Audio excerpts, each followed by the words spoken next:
안녕하세요. 예, 소리가 울리는 것 같아요.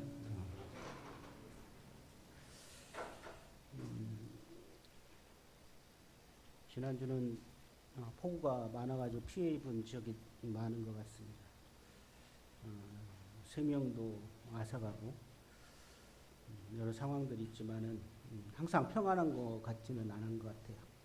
오늘 하나님 말씀 주제는 교회는 땡땡땡 간절히 하나님께 기도하더라라고 했습니다. 거기 제목에 땡땡땡 안 했지만은 하나님 말씀에는 베드로를 위해서 간절히 하나님께 기도하더라 이렇게 나와 있습니다. 사도행전 12장 잠깐 보시겠습니다. 사도행전 12장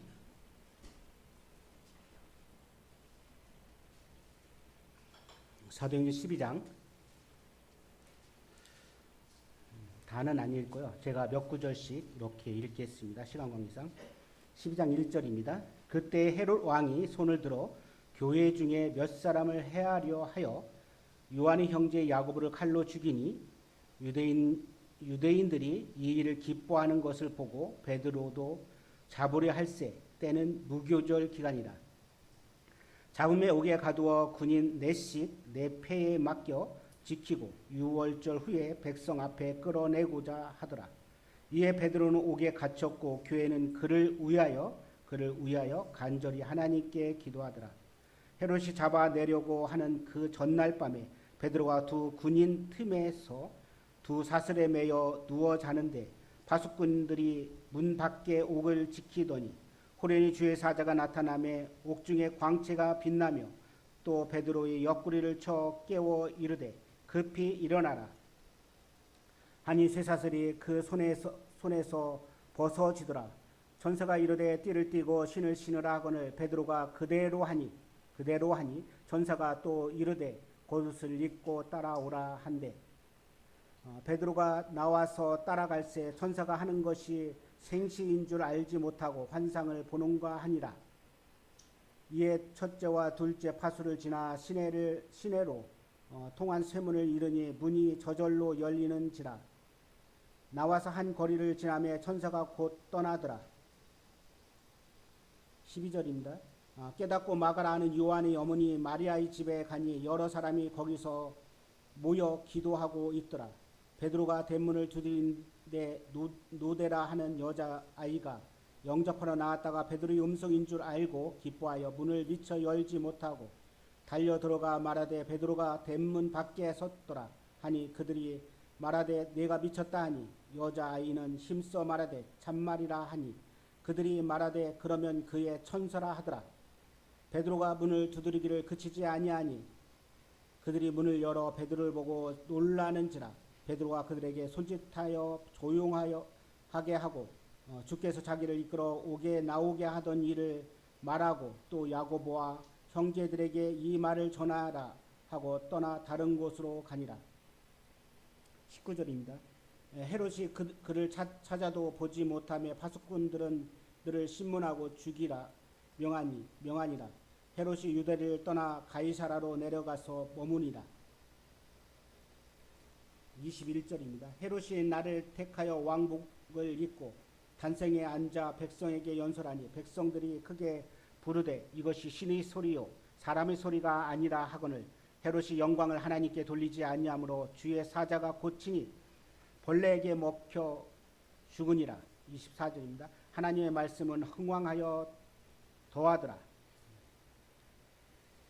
오늘 이 고린도 사도행전 12장 말씀을 가지고 함께 나누기로 합니다. 교회 안에 참 크고 작은 그런 박해들이 많이 일어나고 있습니다.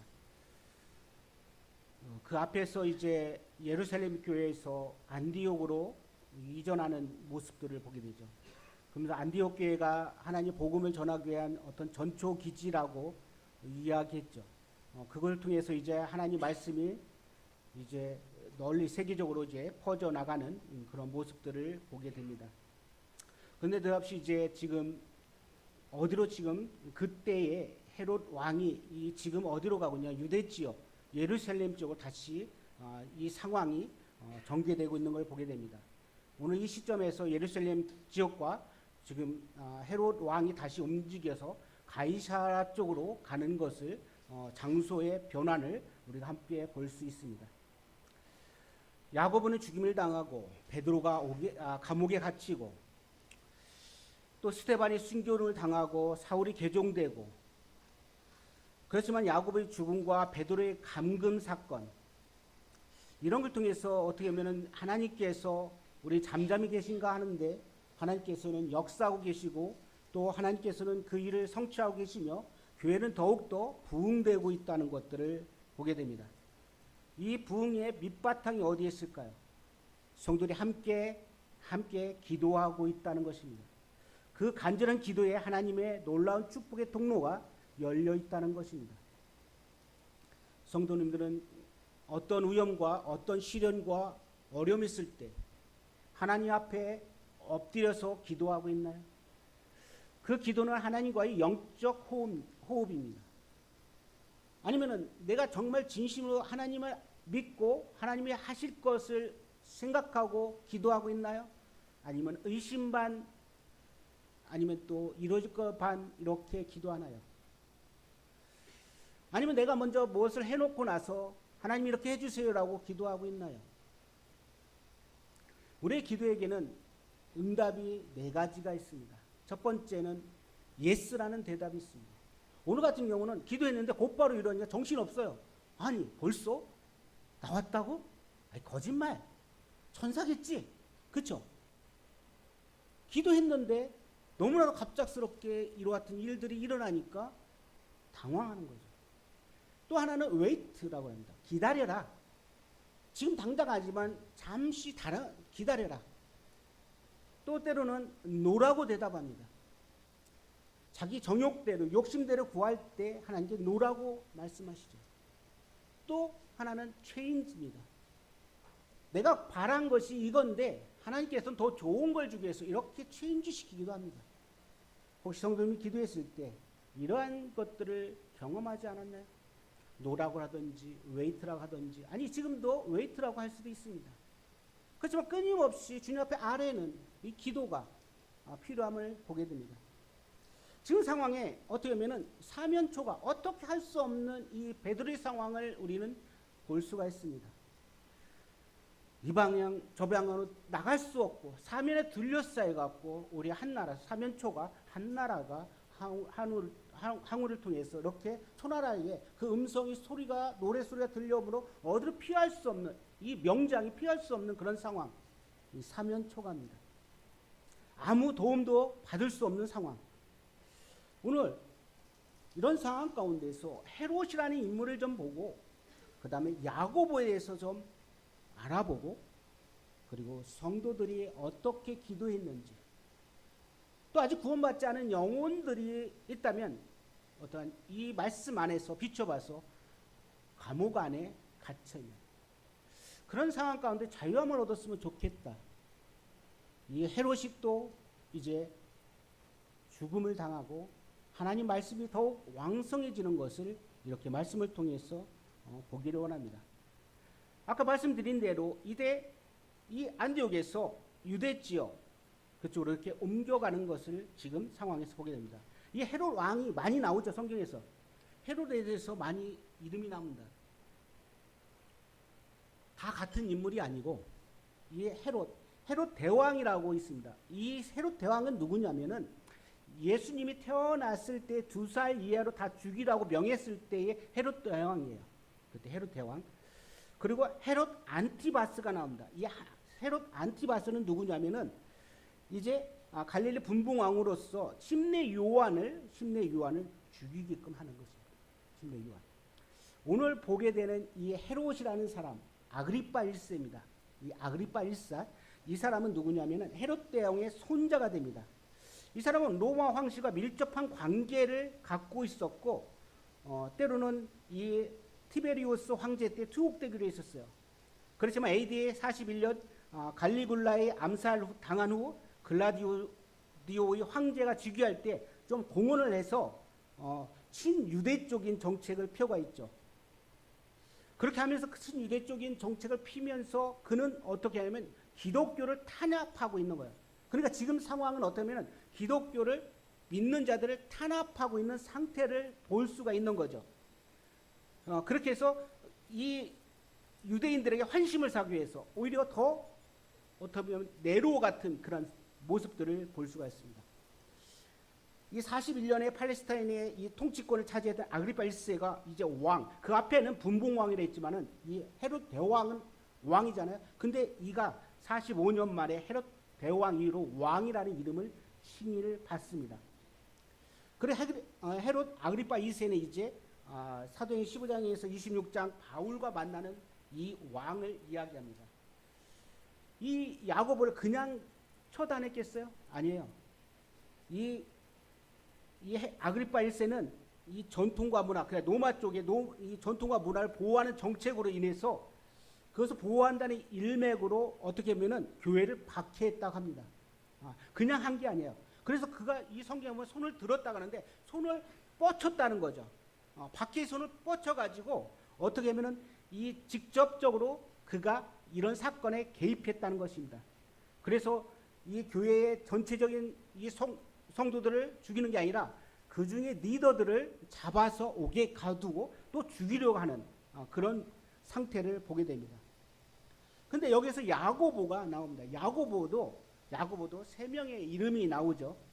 어떻게 보면 야고보가 알페오의 아들 야고보, 또 예수의 동생 야고보, 오늘은 나오는 사람은 누구냐면 세베대의 아들 야고보입니다. 이 세베대의 아들 야고보는 요한의 형제, 어떻게 보면 성경에서 보면은 이 사도 요한하고 야고보가 있을 때 형이 야고보인데 누구의 그늘에 더 가리는 거예요? 동생에게 빛나는. 그렇지만 그는 그거에 굴하지 않죠. 근데 이 스테반이 죽을 때는 그렇게 장황하게 하나님 말씀 안에서 이렇게 나오지만은 근데 야고보는 딱 한 줄로 처형돼 죽었다고 나와요. 그 야고보에 대해서 좀 이렇게 알아봤으면 좋겠어요. 이 야고보는 첫 번째 이렇게 순교를 당하자. 세베대의 아들 칼로 참수를 당하는 겁니다. 그때 어떤 이 주석가는 이렇게 이야기합니다. 칼로 처형당하는 방식을 미뤄보건대 야고보는 사람들을 거짓 신들에게 이끌어 따르겠다 하는 거죠. 그래서 신명기 13장에 보면 그런 말씀이에요. 왜 칼로 참수를 하냐 하는 것을 신명기 13장 잠깐 볼까요?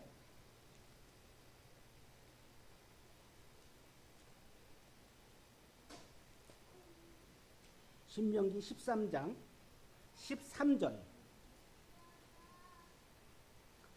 너희 가운데 어떤 불량배가 일어나서 그 성읍 주민을 유혹하여 이르기를 너희가 알지 못하던 다른 신들을 우리가 서서 섬기자 한다 하거든.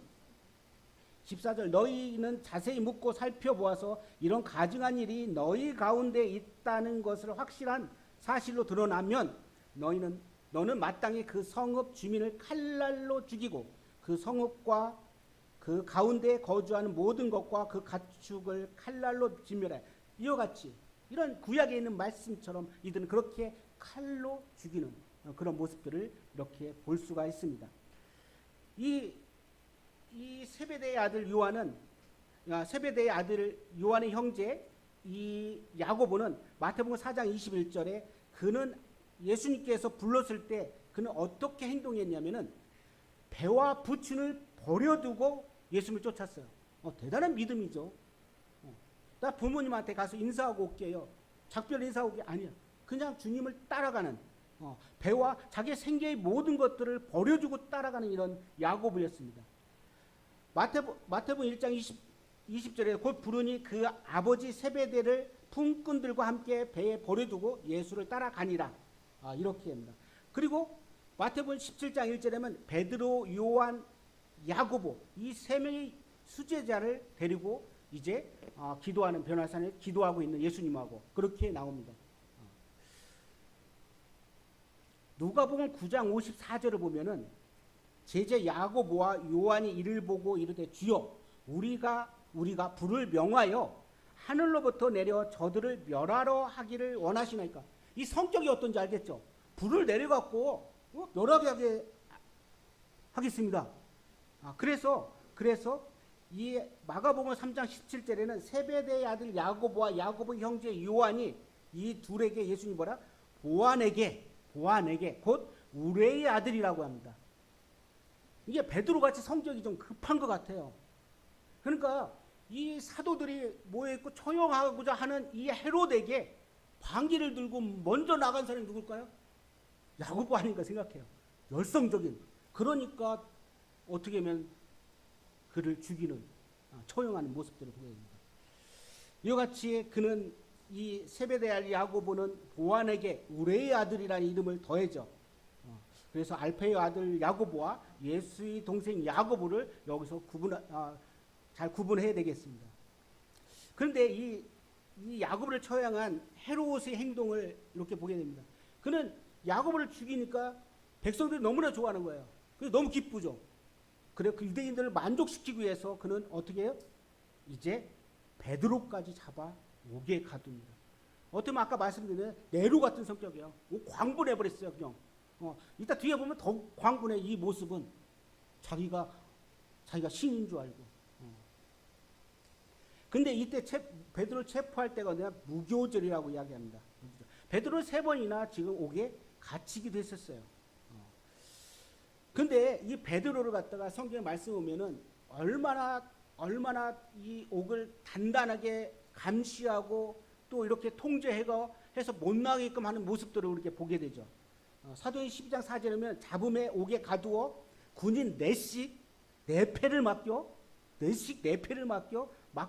지키고 6월절 후에 백성 앞에 끌어내고자 죽이려고 하는 거죠. 끝나고 나서 5절은 다음에 보겠어요. 그 다음에 10장 6절에 보면 헤롯이 잡아 내려고 하는 그 전날 밤에 베드로가 두 군인 틈에서 두 사슬에 매여가지고 있는 거예요. 지금. 그러니까 이 베드로가 나올 수 있는 상황은 도저히 아무것도 안 되는 거예요. 어떤 힘, 물리적인 힘, 끊을 수 있는 상황은 전혀 없는 거죠. 그래서 하나님 말씀하면 베드로가 두 군인 틈에서 두 사슬에 매여 누워 자는데 파수꾼들이 또 밖에서 옥을 지키고 있는 거죠. 저는 이 말씀을 보면서 하나님의 역사는 지금도 이루어지겠다는 거죠. 하늘에 속한 사람이라는 이 책을 보면 동일하게 중국에 대한 이야기인데 동일한 사건들이 일어나는 걸 보게 돼요. 사도행전 5장만 봐도 5장 19절에 주의 사자가 밤에 옥문을 열고 끌어내어 이르되 가서 성전에서 이 생명의 말씀을 다 백성에게 말하라. 이게 옥에 갇혔는데 끌어내는 거예요. 사도행전 16장에 가서도 그래요. 바울과 실라가 옥에 갇혔는데 그들이 기도하고 찬양하니까 어때요? 옥문이 열리잖아요. 지금 베드로가 갇혀있는 이 상황 가운데서 나올 수 있는 상황은 전혀 아닙니다. 어떤 방법을 할 수 없는 거죠. 그러면서 저는 이 말씀을 보면서 이렇게 생각했어요. 사단의 방법은 정말 철두철미하게 막고 있구나. 어떻게 보면 아직 예수님을 영접하지 않은 그런 분이 계시다면 이 베드로같이 착고로 손을 묶고 오히려 감옥에 가둬놓고 하나님 말씀 못 듣게 하고 오히려 하나님 말씀이 그 안에 들어가지 못하게끔 어떻게 보면 이 병사들을 모아놓고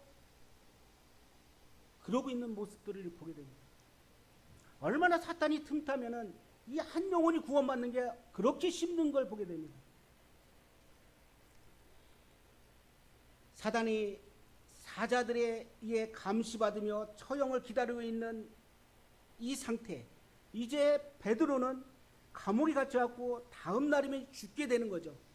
어떻게 보면 아직 예수님을 믿지 않는 자들은 이 사단의 굴레 가운데 갇혀갖고 이제 멸망길로 갈 수밖에 없어요. 그런데 그것을 깨닫지 못하는 거죠. 정말 하나님이 누군지 예수님이 누군지를 그렇게 이야기해도 못 듣고 길을 막고 있는 모습들. 제 가운데 잠자고 있는 사람들, 복음을 전파하고 구원의 길을 선포해도 그는 빛으로 나오려고 하지 않고 있는 모습들을 보게 됩니다. 이 비참한 상태에서 깨닫고 나와서 빛으로 나오기를 원하는 제 마음 가운데 그런 마음을 더 주셨어요. 베드로가 옥에 갇혀서 지금 하나님이 성령 선사를 통해서 거기서 나오는 게 그거보다 우리가 복음 집회를 앞두고 있는데 이런 마음으로 이 세상에 갇혀있는 내 친족들, 내 가족들, 내 남편이 이렇게 감옥에 갇혀서 이 사단의 노예돼갖고 꿈쩍도 못하고 있고 이 자물쇠에 닫혀갖고 그냥 다 보호하고 있고 그런 상황에서 우리는 기도하고 있습니다. 우리는 이루어질 거라고 생각하고 기도하나요? 아니면 그냥 기도하고 있나요? 제 마음 가운데 막 치는 것이 있었습니다. 그렇습니다. 사단은 이렇게 우리가 기도하고 있는데 그 영혼들이 주님 앞에 못 나오게끔 얼마나 이렇게 붙잡고 있는지. 저도 토요일날 일요일 약속했는데 토요일날은 나올 수 있는데 일요일날은 자기 어떤 사정이 있어 본다는데 나온다고 하더니 벌써 또 모르겠어요. 토요일날 내가 바빠서 없나. 하나님 말씀을 이렇게 듣게끔 하고 들으게끔 하는데도 정말 힘든 모습들을 보게 됩니다. 그래서 시편 119편 130절에는 주의 말씀을 열면 빛이 비치어 우둔한 사람에게 깨닫게 한다는 거죠. 주의 말씀을 열면 빛이 비치어 우둔한 사람에게 깨닫게 한다는 거예요. 하나님 말씀이 들어가야 그 우둔한 생각에서 깨우침 받을 거 아니에요. 이사야서 42장 7절에는 내가 눈먼 자들의 눈을 밝히며 갇힌 자를 감옥에 이끌며 흑암에 앉은 자를 감방에서 나오게 하라. 감방에서 나오게 하라. 감옥에 갇혀 있다고 생각합니다.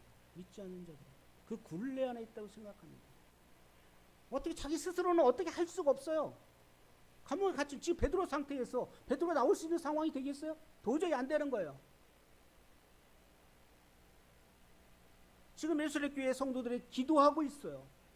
간절히 꺼내게 해주기를 기도하고 있죠. 지금도 하고 있다고 성경에 이야기하고 있잖아요. 지금 이제 베드로 나오기 전 후도 기도하고 있어요. 우리 기도하고 있어요. 어떻게? 감옥에 갇혀 있다고 있는. 지금 하나님 말씀을 듣게끔 하기 위해서 끄집어내야 되는 거예요. 우리. 그게 우리의 지금 간절히 기도해야 되는 거 아닌가요? 교회는 땡땡땡 그를 위해 베드로를 위해서 간절히 기도했다고 했습니다. 지금 우리는 상황이 어떨까요? 우리 구도자의 명단을 놓고 정말 간절히 하나님 앞에 기도하고 있나요? 간절히 이와 같은 심정으로 기도했으면 좋겠어요. 주님 감옥에 갇혀 있는 꿈틀 어떻게 해낼 수 없는 이 사람을 우리는 기도해서 그 음성을 듣고 끄집어내야 될 우리의 의무가 아닌가요? 저는 이 말씀을 보면서 이런 간절함을 느꼈습니다. 베드로 스스로 나올 수가 없어요. 하나님의 그 음성을 어떻게 하면은 고넬료하고 베드로 이야기를 보게 됩니다. 고넬료가 기도할 때 하나님께서 그 기도와 구제를 보고 나서 베드로를 갖다가 이렇게 보내줍니다. 그래서 그가 구원을 받게 되잖아요. 우리가 기도하는 것들이 어떤 하나님 앞에서 하나님이 이리 역사하기를 원하는 것이죠. 영적으로 잠들어 있고 영적으로 깨어있지 않은 사람, 많은 사람들. 어떠시면 이 잠자고 있는 사람들을 이 잠언을 비유해서 게으름뱅이라고 이야기해요. 잠언 6장 10절에면 좀 더 자자, 좀 더 졸자, 손을 보고 좀 더 눕자. 오 그래 죄 가운데 잠자자. 오 그래 구원받지 못한 사람들이요. 이제 하나님 말씀 들어오라 하니까 싫어 귀찮아. 내일이 바빠. 좀 더 졸자, 좀 더 자자. 이런 게으른 모습들. 어떤 사람이 이렇게 이야기합니다. 교회 나오시죠. 제가 게을렀어요. 혹시 그런 얘기 안 들어보셨어요? 부지런해야 된다면서요. 교회 가려면은. 좀 더 자자. 좀 더 눕자. 이런 중요. 이들을 깨워야 되는 우리의 사명입니다. 에베소 5장 14절 다 같이 읽게요. 에베소 5장 14절 한번 읽을게요. 에베소 5장 14절.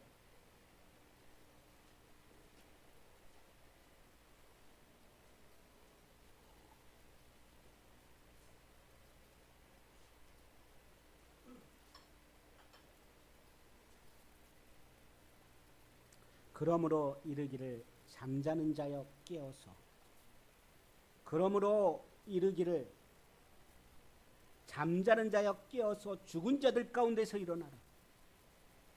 구원받지 않은 사람들, 아직 하나님 알지 못하는 사람들 일어나라 합니다. 죽은 자들 가운데서 일어나라 합니다. 잠자는 자여 깨어. 하나님 말씀을 아직 거듭나지 않은 문이 있다면 정말 예수님의 말씀을 듣고 정말 잠에서 죽음에서 일어나기로 합니다. 감옥에 갇힌 이 상황에서 그걸 모를 거예요. 자기가 지금 이 감옥에 갇혀 있어갖고 어떻게 할 수 없는 사단의 노예 가운데 있다는 걸 모를 거예요. 자유함이 없다는 걸 모를 거예요. 근데 하나님의 말씀이 들어가서 그 안에 들어가면 어때요? 생명에 들어가면 그는 변화가 돼요. 자유함을 얻는다니까. 그 놀라운 사실. 이 생명이 들어가니까 있잖아요. 그렇게 완악했던 사람이 있잖아요. 확 바뀌어버리는 모습들 보지 않았나요? 우리는 기도해야 될 것입니다. 그 영혼들을 위해서, 잠자고 있는 자들에게 깨어나게 하기 위해서 우리는 기도해야 될 것입니다.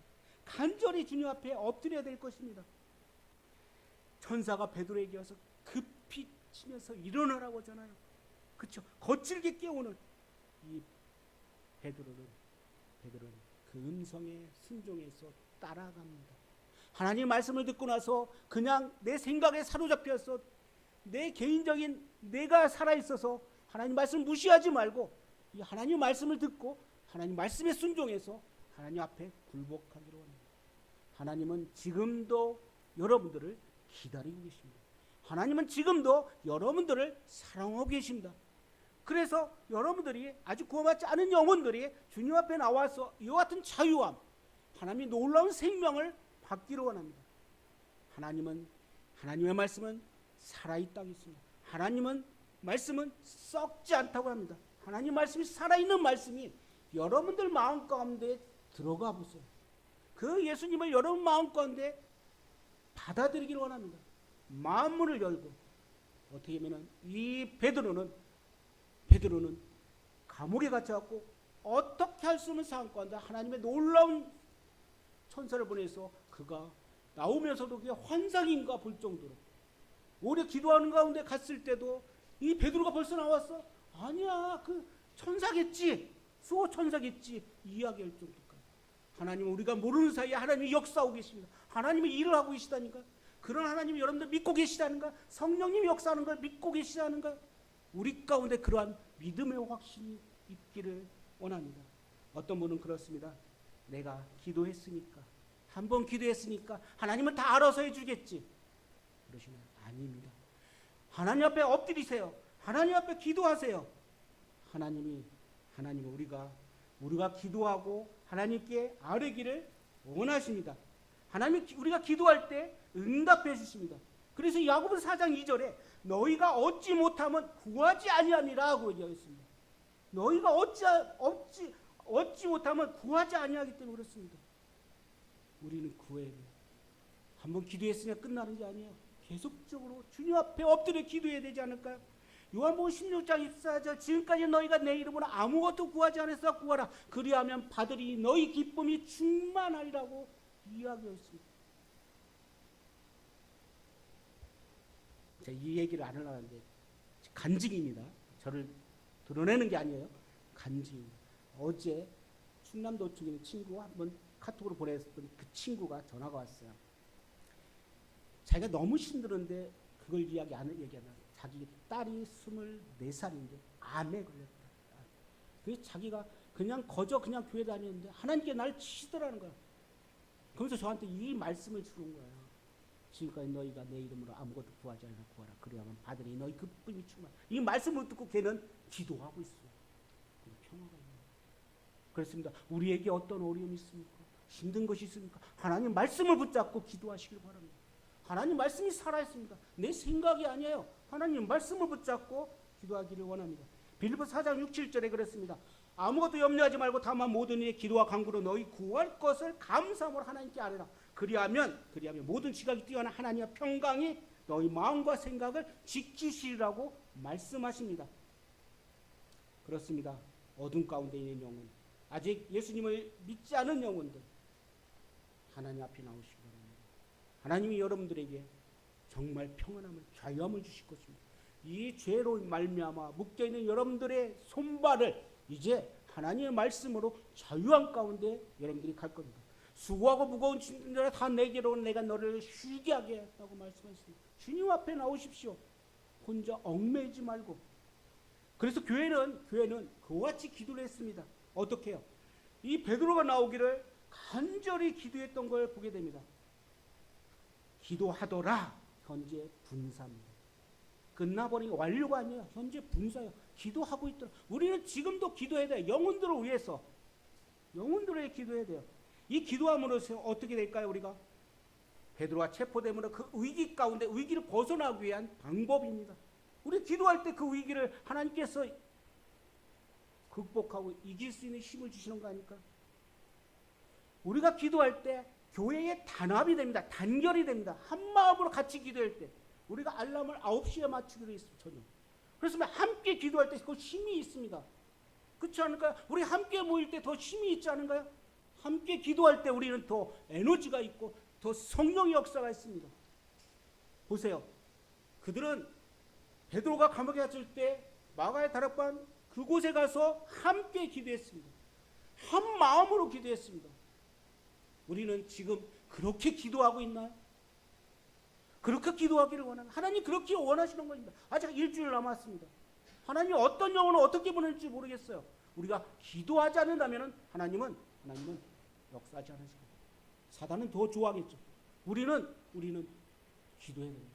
지금 베드로의 구출을 위해서 이 예루살렘 교회 성도들, 예루살렘 지금 지역 교회들이 기도했던 것처럼 우리는 간절한 마음으로 하나님 앞에 기도해야 될 것입니다. 한 마음 한 장소에서 함께 기도했던 것처럼 사도행전 1장 14절에 보면 다 더불어 마음을 같이 오로지 기도에 힘썼다고 이야기합니다. 사도행전 2장 42절에는 그들이 사도의 가르침을 받고 서로 교제하고 떡을 떼며 오로지 기도하기를 힘썼더라. 사도행전 4장 24절에는 그들이 듣고 한 마음으로 하나님께 소리 높였답니다. 한 마음으로 하나님께 우리 한 마음으로 기도하기를 원합니다. 교회 위기 앞에 두려워서 흩어지는 게 아니라 함께 단결되어서 이 고난을 어려움을 이길 수 있는 그런 하나님의 놀라운 역사가 우리 가운데 일어나기를 원합니다. 기도는 성도들의 특권입니다. 그렇지 않은가? 성도들의 특권이에요. 특권인데 왜 기도하지 않나? 기도해서 한번 기도하는 게 아니라 계속 주님 앞에서 우리의 삶들을 아뢰고 우리의 필요를 주님 앞에 아뢰는 야고보서 4장 2절 같이 너희가 얻지 못하면 구하지 아니함이라고 말씀하고 계십니다.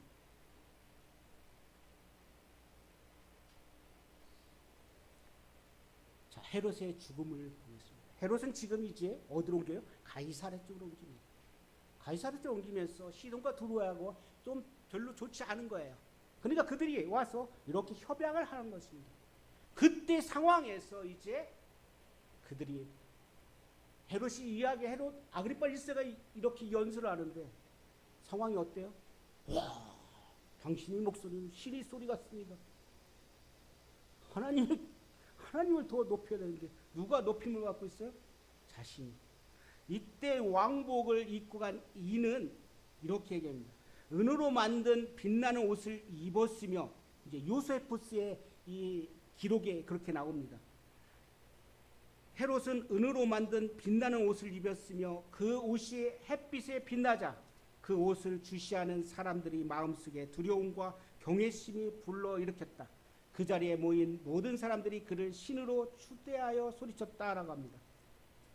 이 헤롯은 하나님께 영광을 돌리지 않았습니다. 하나님께 그래서 그를 뭘로? 벌레로 인해 충을 먹어서 죽었다 하는데 이 요세푸스의 이 기록에 보면 이렇게 합니다. 헤롯은 죽기 5일 동안 끔찍한 고통을 당했답니다. 끔찍한 고통. 근데 이 심장을 찌르는 듯한 고통이 아니라 맹장염 같은 처음부터 온몸에 동시에 느끼는 고통이 그 위를 강타했다고 합니다. 이 고통스럽고 끔찍한 이 장애 문제랍니다. 이 충기 먹었다는 게 이 요세푸스 이 사람은 이렇게 이야기하고 있습니다. 그러니까 사람한테 인정받으니까 이 헤롯은 어때요? 너무 기고만장한 거예요. 정말 하나님께서 그를 키웠습니다. 아직도 예수님 믿지 않는다는 것은 내 자신이 하나님보다 더 높다는 것입니다. 자신이 더 하나님보다 높으니까 하나님을 자기의 주인으로 믿지 않는 거 아닐까요? 그게 로드십이에요. 하나님 앞에 굴복하세요. 하나님은 온 우주를 창조하신 분입니다. 그 하나님께서 아직 죄인된 그들을 위해서, 아니 우리를 위해서 아들 되신 예수님을 이 땅 가운데 보내주신 거 아닙니까?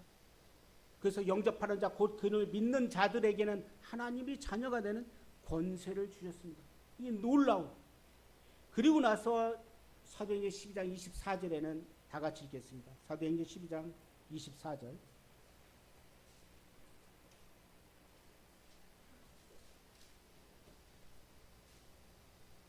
시작. 하나님의 말씀은 흥왕하여 더하더라. 그렇습니다. 교회의 성장을 막을 수가 없었습니다. 헤롯은 인위적으로 막으려고 했습니다. 교회를 핍박하고 교회를 성장을 막으려고. 그래서 야고보와 베드로 다 죽이려고 했습니다. 그러나 하나님 역사 가운데 그렇지 않습니다. 어떻게 보면 야고보는 이 야고보와 요한의 모습을 보면요, 자기들이 하나님 예수님 우편과 좌편을 앉게 해달라고 그래요. 그렇죠? 근데 마가복음에 보면요, 살롬의 어머니를 통해서 어머니가 예수님 앞에 가서 이야기해요. 좌편과 우편을. 이 성경 주석학자도 이렇게 얘기해요. 그들이 마음에, 야고보와 요한이 마음 가운데 그들이 다혈직이잖아요. 그러니까 다른 제자들 앞에 너희들이 그 앞에 보면은 영광 가운데 다스릴 거라 하니까 그 말을 듣고 나서 엄마를 부추긴 거예요. 어떻게 보면. 그래서 엄마를 통해서 자기들이 이렇게 성례에서는 더 하나님 우편과 좌편을 앉겠다. 그런 성격들이. 그러니까 이 다혈적으로 주님께 헌신적이 나가지 않을까요? 그렇습니다. 하나님 야고보가 죽고 나서 하나님 말씀은 더 흥왕했습니다. 사도행전 6장 7절에 보면 하나님의 말씀이 점점 왕성하여 예루살렘에 있는 제자의 수가 더 힘이 많아서 핍박이 오면 핍박할수록 기독교는 살아 더 움직이는 것입니다. 우리는 어려움과 어려움이 당할수록 더 엎드리고 더 힘들어하나요?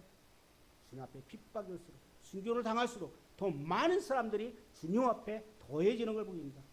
자, 이번에 우리가 앞에 놓여있는 이 복음 전도 집회를 통해서 사단의 권세 가운데, 족쇄 가운데 처해 있는 그런 영혼들을 위해서 교회가 간절히 기도해야 될 것입니다. 이 또한 우리 안에서 영혼에 대한 구령의 열정이 좀 솟아났으면 좋겠습니다. 우리 안에 식어졌던 이 열정, 영혼에 대한 열정이 식어졌다면 이 열정이 좀 내 안에 솟구쳤으면 좋겠습니다. 죽어있는 영혼, 잠자고 있는 영혼 깨어나게끔. 그래서 우리가 복음 집회하는 거 아닙니까? 영혼 구원도 있지만 우리의 열정이 좀 식어지지 않고 구령의 열정이 좀 샘솟게끔 오히려 갓 구원받은 영혼들이 자기 친구들을 데려오려고 합니다. 내가 밥 사줄게 와. 그랬더니 손 번쩍번쩍 든대요. 밥 사준다니까. 그렇게라도 자기가 만난 이 예수님이 너무나도 좋으니까 우리 그런 열정을 가지고 주님, 그렇게 간절히 주님 앞에 기도하기 합니다. 내 욕심을 위해서 야고보의 4장 3절은 구하여도 받지 못하면 정욕으로 쓰려고 잘못 구했다고 합니다. 하나님 뜻이 이루어지기를, 하늘에서 이루어진 것 같이 땅에서 하나님 뜻이 이루어지기를 우리는 그렇게 기도할 것입니다. 하나님 역사가 우리 가운데 주님 역사에 나게 우리는 함께 간절히 기도하고 하나님이 이 복음 집회 가운데 어떻게 역사하는지 우리 보기를 원합니다. 성도들이 함께 기도했을 때 천사가 가서 베드로가 도저히 나올 수 없는데 옥문이 자동적으로 열리고 그가 나오는 모습, 그들이 기도하고 있을 때, 이 성도들이 기도하고 있을 때 수호천사 아니야? 그럴 정도까지 우리가 기대하지 않았던 영혼들이 이 교회 가운데 차고 넘칠 수 있도록 우리의 이 기도, 간절한 기도가 우리에게 있어야 될 거라 생각합니다. 말씀을 마치겠습니다. 기도하고 그 다음에 성도님 복음 집회에서 2분 정도 기도해 주시면 좋겠습니다. 기도하겠습니다. 아버지 하나님, 오늘 하나님 말씀을 통해서 저희가 위로받고 또 복음에 대한 열정을 더 갖기를 원합니다. 저희가 또 이 복음 집회를 위해서 이제 일주일 남았습니다. 성도들이 합심해서 간절히 주님 앞에 기도하기를 원합니다. 한 영혼이 구원받는 게 얼마나 놀라운지, 아직 예수님을 영접하지 않은 영혼이 있다면 이 말씀, 하나님 말씀을 통해서 자신을 굴복하고 이 하나님을 더 자기의 주인으로 섬기기를 원합니다. 하나님께서는 온 세상 사람들을 사랑하십니다. 사랑하셔서 독생자 예수님을 이 땅 가운데 보내주셔서 참 저희 죄를 위해서 십자가에서 이 피와 물을 흘리시고 이제 다 이뤘다고 말씀하셨습니다. 이런 하나님, 죄 가운데, 감옥 가운데, 족쇄 가운데 처해 있는 그런 영혼이 있다면 주님 자유함을, 하나님 말씀을 통해서 자유함을 얻기를 원합니다. 특별히 이 시간 주님, 저희들이 이 구도자 명단을 가지고 기도합니다. 주님께서 참 많은 사람들이 있습니다. 아니 더 많아질 수도 있습니다. 그 영혼들 주님께서 사단이 틈타지 않도록, 사단이 족쇄 가운데서 풀려나서 주님 앞에 나와서 하나님 말씀을 들을 수 있는 그런 기회의장이 마련되기를 원합니다. 특별히 말씀을 준비하신 형제님, 그 하나님 말씀을 참 성령이 함께해서 그 영혼들에게 필요한 말씀들이 전해지기를 원합니다. 하나님의 놀라운 역사가 저희 가운데 일어나길 원합니다. 주님 한 영혼이라도 주님 앞에서 정말 주님을 앞에 엎드리고 주님을 시인하기를 원합니다. 아니 또 저희들에게 구령의 열정이 더 나오기를 원합니다. 함께 하시는데 감사하며 예수 그리스도로 감사하며 기도했습니다. 아멘. 한 2분 정도 기도하시겠습니다.